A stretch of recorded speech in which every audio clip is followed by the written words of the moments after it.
as a kid, my mom always tell me stories as we camp on the rooftop.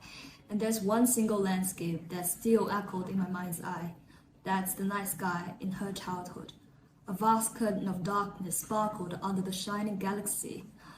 But when I gazed up, I saw only a few feeble stars decaying from liveliness. And there's only one star that shines really vividly. That's the Polaris, like an everlasting eye in the universe.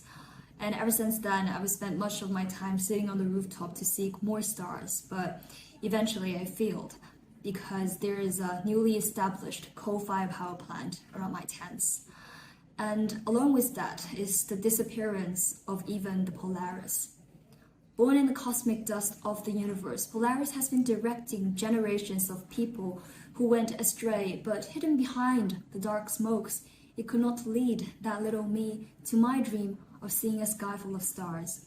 And we, as the youth, we became the new lost generation. When I was in my 6th year of grade, the word climate change first appeared on my science textbook. And it was then that I first learned about the mechanism of why those stars disappeared and many other even serious problems. The dying of polar bears, the rising temperature, the sinking cities, and the climate refugees. And the idea that we are not only losing our sky, but also our land, animals, and people like us haunted me so overwhelmingly that I feel I am nothing in front of this unstoppable disaster. And today, more than 80% of the news media articles are framed in the disaster manner, and this intrigue anxiety. Born in the information era with bombastic articles from news media, we are getting habituated to them, to the disaster framings, and we became desensitized, including me with a dream to seek stars. I'm also numb. And many of us are now suffering a kind of apocalypse fatigue. We all heard stories that paralyze us and immobilize us, like, I'm just a member of 7.8 billion people. I cannot make a difference. I'm not the expert. And at the same time, we are also told that we are the last generation with a chance to save the fate of humanity. With such huge burden, it is no wonder that over 45% of the youth are under severe eco-anxiety. When I asked my senior friends to talk about the future they envision, they gave me a reply something of a techno-utopia with flying cars. But when I asked my peers and my students at the primary school, they gave me an answer, something like a dystopian blockbuster with cities underwater, migration towards outer space. And I realized that as youth, we are haunted by anxiety and denial, and we're getting no faith in our future. But still, I want to get that faith back, and we need to get our Polaris back for our generation.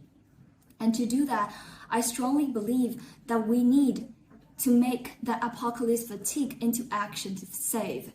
And by that, we need to speak about it in a less fearful and distant way. As youth, we can lead new social atmosphere. We can flip distance to social. We can make climate feel urgent and personal. And we can do that by spreading social norms on the internet or at home. We can see this, for instance, from the Planting Tree program and Forest. It has become a viral interactive game between youth, and we are already seeing more adults, our parents and our senior friends, adopting that and creating their own carbon accounts. And that's the influence. That's the first step. And that's to conquer anxiety. We can transform doom into creation. Rather than backfiring frames like disaster, we can reframe climate as something really about creating a new lifestyle, like quit buying fast fashion brands or embracing opportunities like solar jobs.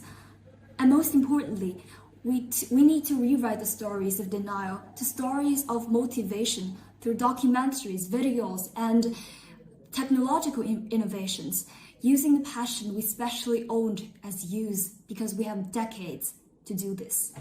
Under the background of we media, every thought is worse to impact, and as youth, we need to improve our media literacy to avoid unnecessary information burden, and we need to focus on the long-term outcome of your actions may create in a specific area instead of disbelieving. And I hold it dearly that with joint efforts of all of us, there will be a future where children can enjoy the stars instead of losing the ability to dream. Thank you.